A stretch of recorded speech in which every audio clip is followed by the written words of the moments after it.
आज हम बात करेंगे यूरोपियन आर्थिक और राजनीतिक प्रवृत्तियों की। European economic committee third year arts, इसके बारे में आज हम अध्ययन करने वाले हैं। सबसे पहले आप इस चैनल को सब्सक्राइब कर लें ताकि नए नए वीडियो आपको तुरंत मिल सके। तो थर्ड ईयर पॉलिटिकल साइंस अंतर्राष्ट्रीय संबंधों में आज हम बात करेंगे यूरोप में नई आर्थिक एवं राजनीतिक प्रवृत्तियों की।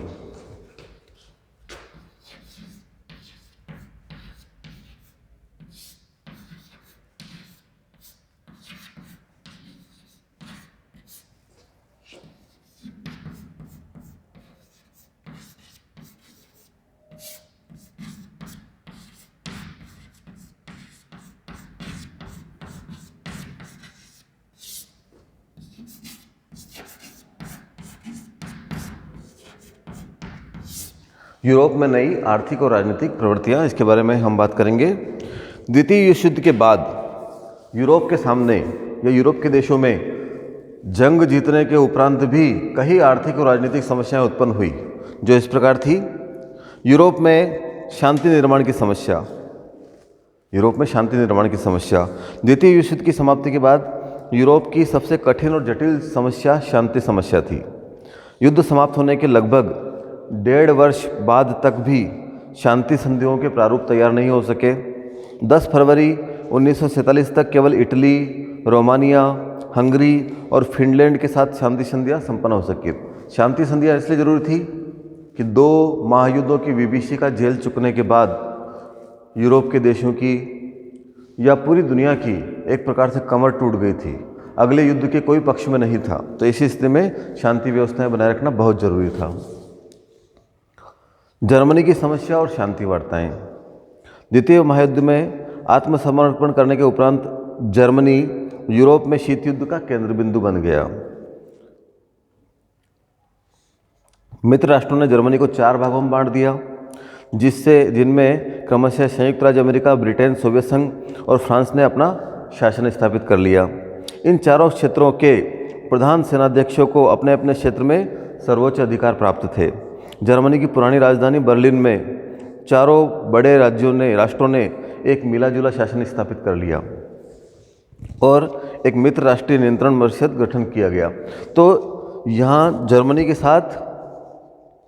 जर्मनी समस्या के संबंध में 10 मार्च 1947 से आरंभ होने वाली मॉस्को की विदेश मंत्री परिषद की बैठक 40 दिन लंबे बैठक में 40 दिन तक वाद विवाद होते रहे, किंतु इसका कोई स्थायी हल नहीं निकल सका। कोई सामान्य प्रारूप नहीं बना कि किस प्रकार से शासन व्यवस्था या किस प्रकार से जर्मनी में विभाजन को और विभाजन के पश्चात शांति व्यवस्था को बनाए रखा जाएगा। तो ये व्यवस्था या अव्यवस्था बनी हुई थी। ऑस्ट्रिया से संधि। ऑस्ट्रिया के साथ शांति संधि करने में कई बाधाएं सामने आई। पश्चिमी राष्ट्र ऑस्ट्रिया में नाजी शक्तियों को प्रोत्साहन दे रहे थे, जबकि युद्ध के दौरान यह तय हो चुका था कि पराजित नाजी देशों में नाजी तत्वों का पूरी तरह उन्मूलन कर दिया जाएगा। सोवियत संघ पुनः नाजीवाद को पनपने नहीं देना चाहता था, अतः अमेरिका द्वारा प्रस्तुत की गई शांति शर्तों को वह अपने अनुकूल नहीं मानता था। तो इस स्थिति में सोवियत संघ और पश्चिमी देशों में तनाव बढ़ा और यहाँ पर भी समस्या उत्पन्न हुई। बर्लिन संकट। द्वितीय विश्व युद्ध के बाद बर्लिन समस्या ने विश्व का बहुत अधिक ध्यान आकर्षित किया। 1945 के पोट्सडाम समझौते के अनुसार बर्लिन नगर सोवियत संघ, फ्रांस, ब्रिटेन और अमेरिका के नियंत्रण में बांट दिया गया। पश्चिमी बर्लिन पश्चिमी देशों के नियंत्रण में और पूर्वी बर्लिन सोवियत संघ के नियंत्रण में आ गया। जर्मनी में आर्थिक सुधार के लिए पश्चिमी शक्तियों ने मुद्रा संशोधन का एक प्रस्ताव रखा, जिसे सोवियत संघ ने लागू करने से इनकार कर दिया। पश्चिमी राष्ट्रों ने विवश होकर एक नया डी मार्क चालू कर दिया। पश्चिमी राष्ट्रों के इस कदम से क्षुब्ध होकर 24 जून 1948 को सोवियत संघ ने पश्चिमी बर्लिन की नाकेबंदी कर दी। उसने बर्लिन से पश्चिमी राष्ट्रों से संपर्क को समुद्र और भूमि मार्गों से विच्छिन्न करने का प्रयत्न किया, जिसके प्रत्युत्तर में पश्चिमी राष्ट्रों ने लाखों टन सामान हवाई जहाज़ों के द्वारा बर्लिन भेजना शुरू किया। पश्चिमी देशों ने सोवियत संघ के खिलाफ सुरक्षा परिषद में शिकायत की और बर्लिन के घेरे को विश्व शांति के लिए खतरा निरूपित किया। 14 मई 1949 को बर्लिन समस्या पर दोनों पक्षों में एक समझौता हुआ। तो बर्लिन की समस्या तत्कालीन समय में काफ़ी घातक प्रतीत हो रही थी। ऐसा लग रहा था कहीं तनाव बढ़ न जाए, शीत युद्ध के दौरान फिर महाशक्तियों में किसी प्रकार का संघर्ष न हो जाए। तो बर्लिन की समस्या भारी और विकट समस्या उस वक्त थी। यूरोप में आर्थिक पुनरुद्धार के प्रयत्न। द्वितीय विश्व युद्ध के भीषण विध्वंस ने यूरोप को आर्थिक और राजनीतिक दृष्टि से निर्बल बना दिया। जहां एक और उसे सोवियत संघ की विस्तारवादी नीति आतंकित करने लगी, वहीं दूसरी ओर पश्चिमी दिशा में अमेरिका का उत्कर्ष भी उसे व्यथित करने लगा। इन दो भीमाकार शक्तियों के बीच पश्चिमी यूरोप के राष्ट्रों के लिए आत्मरक्षा और उन्नति का उपाय यूरोपियन एकता को सुदृढ़ करना तथा इसके लिए विधिक, आर्थिक और राजनीतिक संगठन बनाना था। तो ऐसी स्थिति में पुनरुद्धार के प्रयास भी हुए। पश्चिमी यूरोप की सैनिक सुरक्षा। शीत युद्ध के आतंक ने पश्चिमी यूरोप के देशों को एकीकृत सुरक्षात्मक प्रयत्नों की आवश्यकता महसूस कराई, जिससे सैन्य संधियों का जाल बिछ गया। द्वितीय महायुद्ध के बाद पश्चिमी यूरोप की सैनिक सुरक्षा की दृष्टि से डंकर्क संधि, ब्रुसेल्स संधि, नाटो, यूरोपियन प्रतिरक्षा समुदाय जैसे संगठन बने। सुरक्षा का भय, साम्यवादी संकट को देखते हुए पश्चिमी यूरोप की सुरक्षा का भय उत्पन्न हुआ, जिससे सैनिक संधियों का जाल बिछ गया। पूर्वी यूरोप का सैनिक और आर्थिक एकीकरण। पश्चिमी यूरोप का राजनीतिक, आर्थिक और सैनिक एकीकरण अमेरिका के नेतृत्व में होने के कारण इसकी प्रतिक्रिया सोवियत संघ पर हुई।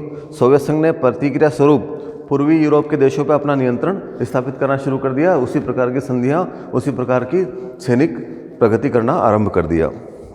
अब हम बात करेंगे यूरोप में आर्थिक पुनरुद्धार और एकीकरण। किस प्रकार यूरोप ने अपना आर्थिक पुनरुद्धार किया, अपना एकीकरण किया, यूरोपियन एकीकरण या यूरोपीय आर्थिक मंच बनाया, साझा मंच बनाया, उसके बारे में हम बात करने वाले हैं। द्वितीय विश्व युद्ध के बाद यूरोप का पुराना महत्व और प्रभुता क्षीण हो गए। युद्ध के भीषण विध्वंस ने यूरोप को आर्थिक और राजनीतिक दृष्टि से निर्बल बना दिया। जहां एक और पूर्व दिशा में सोवियत संघ की विस्तारवादी नीति उसे आतंकित करने लगी, दूसरी ओर पश्चिमी दिशा में संयुक्त राज्य अमेरिका का उत्कर्ष उसे व्यथित करने लगा। इन दो भीमकार शक्तियों के बीच पश्चिमी यूरोप के राष्ट्रों के लिए आत्मरक्षा और उन्नति का उपाय यूरोपियन एकता को सुदृढ़ करना था। इसके लिए विविध आर्थिक और राजनीतिक संगठन उन्होंने बनाने शुरू कर दिए। संयुक्त राज्य अमेरिका भी सोवियत रूस के विरुद्ध ऐसे संगठनों को आत्मरक्षा के लिए आवश्यक समझता था। यूरोप के आर्थिक पुनरुद्धार के लिए सन 1943 में ही संयुक्त राष्ट्रों ने एक संस्था का निर्माण किया, जिसका लक्ष्य सैनिक अधिकारियों या स्थानीय सरकार के सहयोग से स्वतंत्र राष्ट्रों को आर्थिक सहायता पहुंचाना था। तो ऐसी स्थिति में यूरोप में आर्थिक एकीकरण प्रारंभ हुआ। इसमें इन सब विचारों और आंदोलनों के परिणाम स्वरूप यूरोप में आर्थिक और राजनीतिक एकीकरण के अग्रलिखित प्रमुख संगठन बने। पहला है ट्रूमैन सिद्धांत। अमेरिकी राष्ट्रपति ट्रूमैन सिद्धांत ट्रूमैन के नाम से है। पश्चिमी यूरोप के आर्थिक पुनरुत्थान और एकीकरण की दिशा में सबसे पहला प्रयास ट्रूमैन सिद्धांत के नाम से जाना जाता है। यह सिद्धांत उस भाषण का अंश था जो अमेरिकी राष्ट्रपति ट्रूमैन ने 12 मार्च 1947 को तुर्की और यूनान की सैनिक और आर्थिक सहायता के लिए $40 करोड़ की मांग रखते हुए अमेरिकी कांग्रेस के समक्ष दिया। ट्रूमैन ने यह निर्णय लिया कि इन देशों की आर्थिक सहायता देकर साम्यवाद के प्रसार को यूरोप में सीमित किया जा सके। ट्रूमैन के शब्दों में, हमारी सहायता प्रधानतः आर्थिक और वित्तीय सहायता के द्वारा होनी चाहिए, जो आर्थिक स्थायित्व और सुव्यवस्थित राजनीतिक व्यवस्था के लिए अनिवार्य है।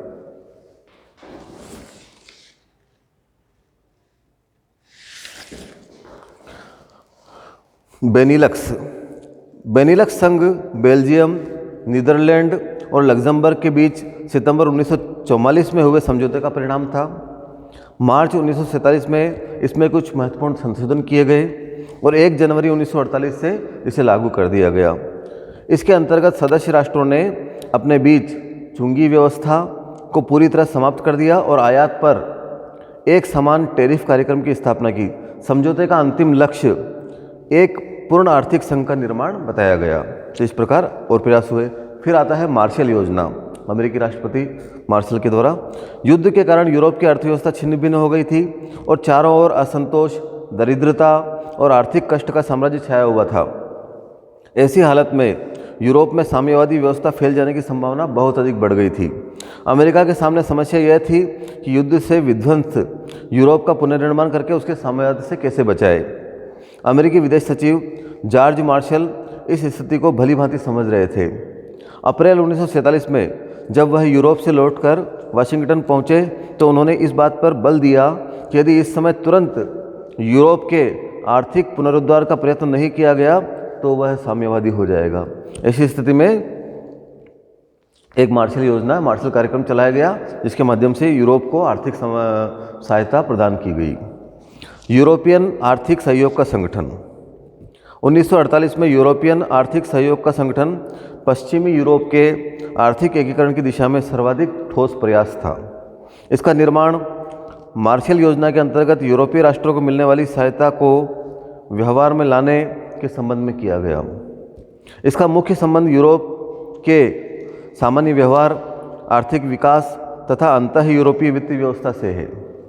पश्चिमी यूरोप के जीवन स्तर को ऊंचा उठाने में इस संगठन की मुख्य भूमिका रही। ट्रिस्टे तथा जर्मन फेडरल रिपब्लिक सहित 18 यूरोपियन राज्य इसके सह सदस्य हैं। इसका प्रधान कार्यालय पेरिस में है। आर्थिक सहयोग और विकास संगठन, इसके बाद आता है 1961 में यूरोपियन आर्थिक सहयोग संगठन के स्थान पर एक नई संस्था अस्तित्व में आई जिसे आर्थिक सहयोग और विकास संगठन कहा जाता है। यह नाम परिवर्तन इसकी स्थिति और कार्यों में परिवर्तन का परिचायक है।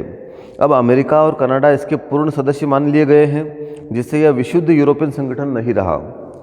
इसके 30 सदस्य देश हैं और सब मिलकर आर्थिक विकास को बढ़ावा देना चाहते हैं। यूरोपियन अदायगी संघ, इस संस्था का निर्माण 1950 में हुआ। इसका प्रयोजन अंतः यूरोपीय व्यापार को सुविधाजनक बनाना है। यह अपने सदस्य राज्यों में एक देश की कमाई को दूसरे देश में उसका आदान प्रदान करते हैं, यानी आपस में आर्थिक रूप से एक दूसरे का सहयोग करते हैं। यूरोप की परिषद 1948 में 26 यूरोपियन देशों के 1000 प्रभावशाली नागरिक यूरोप कांग्रेस के नाम पर हेग में एकत्रित हुए। संयुक्त यूरोप और यूरोपियन विधानसभा की स्थापना का आह्वान किया। इस प्रकार यूरोपियन यूनियन का जन्म हुआ, कह सकते हैं यूरोपियन यूनियन की शुरुआत हुई। यूरोपियन कोयला तथा इस्पात समुदाय, इसी प्रकार से 10 अगस्त 1952 को यूरोपियन यूनियन और कोयला इस्पात समुदाय बना। इन्होंने भी एक दूसरे से सहयोग करने का प्रयास किया या सहयोग करने की दिशा में कदम बढ़ाया। यूरोपियन आणविक शक्ति समुदाय, यूरोपियन मुक्त व्यापार संघ, यूरोपीय संघ, विशेष रूप से इसमें यूरोपीय संघ आता है। यूरोपियन आर्थिक समुदाय अनेक नामों से जाना जाता है, जैसे साझा बाजार, यूरोपीय साझा बाजार, यूरोपियन संघ आदि। इसको यूरोपियन आर्थिक समुदाय कहना ही अधिक उचित होगा क्योंकि यही इसका अधिकृत शीर्षक है। नवंबर 1993 को यूरोपीय समुदाय का नाम अधिकृत रूप से यूरोपीय संघ कर दिया गया, तो एक यूरोपीय संघ बन गया, यूरोपीय आर्थिक समुदाय बन गया। अब इसके बारे में विस्तार से ज़्यादा समझने की अपेक्षा हम संक्षेप में ये बात कर लेते हैं कि इस प्रकार द्वितीय विश्व युद्ध के बाद इस प्रकार से यूरोप ने एक आर्थिक साझा कार्यक्रम शुरू किया, जिससे आपस में एक दूसरे की मदद करते हुए आर्थिक विकास को बढ़ावा दे सके। अमेरिका ने पूरा साथ दिया क्योंकि अमेरिका यूरोप के देशों को, पश्चिमी देशों को साम्यवाद से बचाना चाहता था। तो यहाँ पर यूरोप का इस प्रकार पुनर्गठन किया गया। पश्चिमी यूरोप की सैनिक सुरक्षा, पश्चिमी यूरोप की सैनिक सुरक्षा के लिए कुछ प्रयास किए गए जो मुख्य रूप से इस प्रकार है, हम समझ लेते हैं। डंकर्क संधि, ब्रुसेल्स संधि, नाटो, ये सब सैनिक संधियां हैं। इनके माध्यम से यूरोपियन प्रतिरक्षा समुदाय, पश्चिमी यूरोपियन संघ, ये सारे के सारे पश्चिमी यूरोप के लिए सुरक्षा की दृष्टि से गठित किए गए सैनिक संगठन थे। तो इस प्रकार द्वितीय विश्व युद्ध के बाद हमें ये ध्यान रखना है कि यूरोप ने अपनी आर्थिक स्थिति को बनाए रखने के लिए या बचाने के लिए और पश्चिमी देशों ने साम्यवाद के बचने के लिए एक प्रकार का साझा कार्यक्रम तैयार किया, जिसे नई आर्थिक और राजनीतिक प्रवृत्तियां कहते हैं नया यूरोपियन संघ बना लिया जो आर्थिक रूप से एक दूसरे देश की सहायता करेगा।